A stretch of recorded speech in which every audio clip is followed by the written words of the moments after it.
आज विश्व मिर्गी दिवस के अवसर पर हम बात कर रहे हैं एक ऐसी न्यूरोलॉजिकल बीमारी की जिसे लेकर आज भी समाज में कई भ्रांतियां मौजूद हैं। मिर्गी यानी एपिलेप्सी यह कोई मानसिक रोग नहीं बल्कि मस्तिष्क से जुड़ी एक चिकित्सीय स्थिति है जिसका सही इलाज संभव है। इस विषय पर अधिक जानकारी देने के लिए हमारे साथ है प्रसिद्ध neurologist doctor Pranit D खंडैत। Doctor प्रनीत खंडैत, जो मुंबई और पुणे के प्रतिष्ठित मेडिकल संस्थानों से प्रशिक्षित हैं, वर्तमान में नागपुर के ओमकार नगर स्थित इन्फिनिटी क्लिनिक्स में न्यूरोलॉजी सेवाएं प्रदान कर रहे हैं। विश्व मिर्गी दिवस का उद्देश्य है जागरूकता बढ़ाना, मिथकों को दूर करना और मरीजों को सही समय पर सही उपचार उपलब्ध कराना। डॉक्टर खंडैत के अनुसार मिर्गी के अधिकांश मरीज नियमित दवाइयों और उचित परामर्श से सामान्य जीवन जी सकते हैं। समय पर जांच, सही निदान और विशेषज्ञ की देखरेख बेहद आवश्यक है। Doctor Pranit D Khandait, infinity clinic, consultant neurologist, near south point school, Omkar Nagar, Manewada ring road, Nagpur. संपर्क करें 9112233125 और 8888879762 विश्व मिर्गी दिवस पर संकल्प लें, जागरूक बने, जागरूक करें और मिर्गी को लेकर फैली गलतफहमियों को दूर करें। हेलो, मेरा नाम डॉक्टर प्रणीत खंडैत है। I am working as a consultant neurologist in Nagpur. Primarily मेरा क्लिनिक है infinity clinic, Omkar Nagar, Nagpur, and मैं मिडास हॉस्पिटल में भी काम करता हूँ। बेसिकली देखा जाए तो एपिलेप्सी यानी सादी भाषा में बोला जाए तो दौरा या मिर्गी। तो जनरली हम देखते हैं एपिलेप्सी के जो कॉमनली देखा जाता है तो उसमें पेशेंट की आंखें सफ़ेद हो जाना, हाथ पैर चारों हिल जाना, उसके बाद बेहोश हो जाना, मुख से झाग आना, ये हमारा कॉमनली रिपोर्टेड एपिलेप्सी है। बट उसके बावजूद भी बहुत सारे प्रकार होते हैं, जैसे फोकल ऑनसेट एपिलेप्सी और जनरलाइज एपिलेप्सी। फोकल यानी कभी कभी एक हाथ से चालू होना और पूरे हाथों पैरों में फैले जाना, और कभी कभी एक साथ चारों हाथों पैरों की फिट रहती है। तो ये एपिलेप्सी जो आपने ऐसे बताया पूरे शरीर में भी होती है, क्या प्रमुख कारण हो सकते हैं इसके? तो जैसे कारण देखा जाए एपिलेप्सी के तो ये उम्र के हिसाब से बदलते हैं। जैसे बच्चों में से लेकर बूढ़े तक के कारण बदलते जाते हैं। कभी कभी मोस्ट कॉमनली हम देखते हैं कि कोई ब्रेन में एबनॉर्मलिटी हो, या फिर इन्फेक्शन हो, कि ट्यूमर हो, कोई गांठ हो, या फिर पोस्ट स्ट्रोक, या फिर कभी कभी जेनेटिक रिलेटेड भी एपिलेप्सी के प्रकार रहते हैं। तो जैसे उम्र के हिसाब से हर एक के कारण अलग होते हैं। तो हर एक बार एपिलेप्सी आता है तो उसका मीनिंग ये नहीं है कि हमें गोली लो और खत्म कर दो। उसका कारण ढूंढना बहुत जरूरी है ताकि हम मूड ट्रीटमेंट या मूड इसको हम अच्छे से ट्रीट कर सकते हैं। अगर किसी को एपिलेप्सी हो रही है तो उसका क्या लक्षण क्या प्रमुख तौर पर देखा जाएगा? जैसे मैंने अभी बताया कि जैसे एपिलेप्सी किसी को हो रही है तो उसमें मोस्ट कॉमनली हम देखते हैं कि जैसे आंखें सफेद हो जाना, बेहोश हो जाना, हाथों चारों हाथ पैर हिल जाना, मुंह से झाग आना, या फिर कभी कभी दांत भी बैठ जाना, जिसको हम बोलते हैं कि अकड़ी, जैसे दांत खिड़ी बोलते हैं मराठी में, वैसे हो जाना। कभी कभी उसमें पेशाब और संडास भी हो जाती है, और उसके बाद 15-20 मिनट तक के पेशेंट बेहोश भी रहता है। तो हमें अर्ली आइडेंटिफाई करना बहुत जरूरी है कि ये अकड़ी है।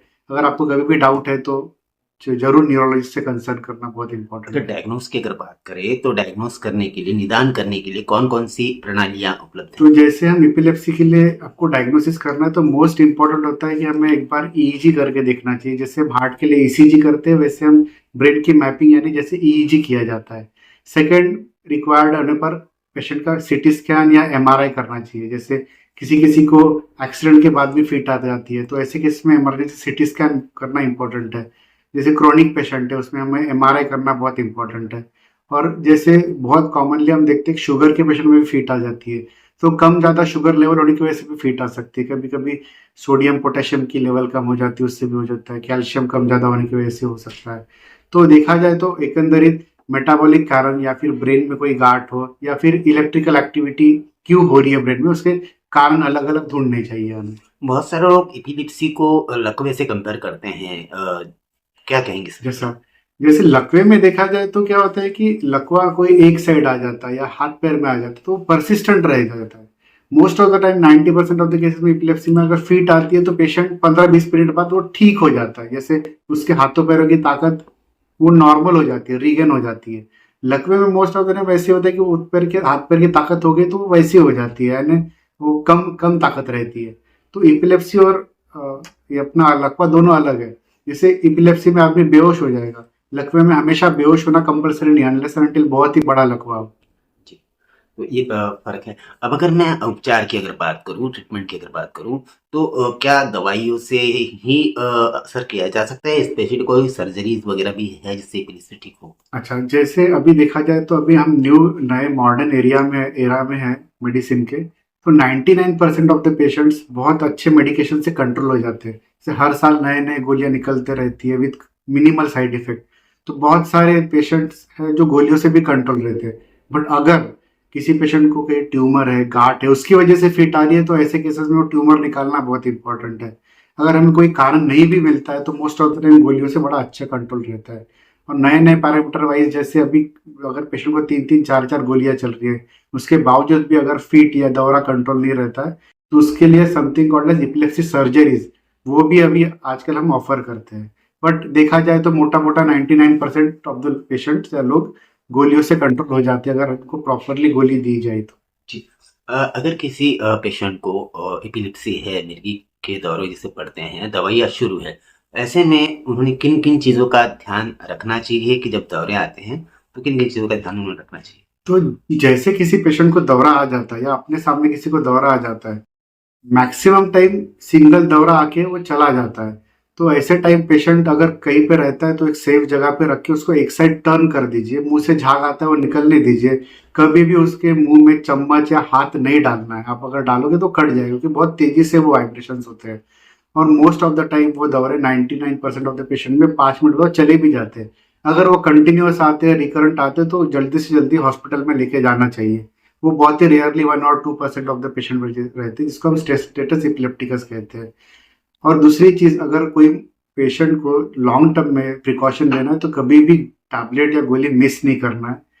जब भी किसी को दौरे की शिकायत रहती है तो उन पेशेंट्स में स्विमिंग करना, गाड़ी चलाना या हाइट में जाना या बहुत ही ऐसे हाई एक्टिविटीज नहीं करना है कि ऐसी जगह पे फीट आए और जान को खतरा हो जाए, क्योंकि सिंगल झटका भी आ जाए गाड़ी चलाते चलाते तो उनकी खुद की भी जान जा सकती है और अगले वाले की भी जान जा सकती है। तो ऐसे टाइम पे हमेशा आप अकम्पनी किसी के साथ रखिए और जिस ऐसी एक्टिविटीज ना करो जिनमें फीट आए और जान को खतरा हुआ है। सर, आपके बारे में अगर बात की जाए, आप अनेकों वर्षों से अपनी सेवाएं प्रदान कर रहे हैं, अनेकों लोगों को आपने ठीक किया है। एक मिर्गी वाला पेशेंट जब ठीक होके जाता है तो किस तरह की खुशी एज अ डॉक्टर आपको होती है? मोस्ट ऑफ द टाइम जो हमेशा पेशेंट आते हैं मिर्गी वाले और उनको गोली चालू करने का, वो हमेशा खुश रहते हैं क्योंकि उनको प्रॉपर डायग्नोसिस मिल जाता है और वो गोलियों पे रहते हैं तो उनको फिट आती भी नहीं है। तो ऐसे केसेस में उनका खुद का जो पढ़ाई करने का है या फिर जो भी जॉब रिलेटेड ये प्रॉब्लम्स आते हैं वो नॉर्मल हो जाते हैं और एज ए नॉर्मल जिंदगी जीते हैं। तो अगर हम पेशेंट को किसी किसी को रिपीटेडली फिट आते हैं या दौरे आते हैं तो उनका आप देखा जाए तो बौद्धिकता भी कम होती है। अगर वो आप दौरे रोक दो तो एकदम नॉर्मल लाइफ जी जीते सकते हैं पेशेंट, जैसे नॉर्मल डेली रूटीन में खाना पीना। तो इसलिए वो हंसी खुशी से इसलिए हमारे पास आते हैं कि डॉक्टर साहब अभी मैं कहीं कहीं पे गिरता नहीं और मुझे फिट भी नहीं आती है और वो मैं अभी पूरे लाइफस्टाइल मेरे अच्छे से, जॉब में भी मुझे अच्छी तरक्की आ रही है एंड वो अच्छे से काम कर लेते हैं। जी। अगर मैं इन्फिनिटी क्लिनिक की बात अगर करूँ तो यहाँ पे कौन कौन सी फैसिलिटीज आप प्रमुख तौर पर उपलब्ध करा के दे रहे हैं? बेसिकली मैं एज ए न्यूरोलॉजिस्ट करके हम वहाँ प्राइमरीली एपिलेप्सी के लिए तो हम देखते ही है।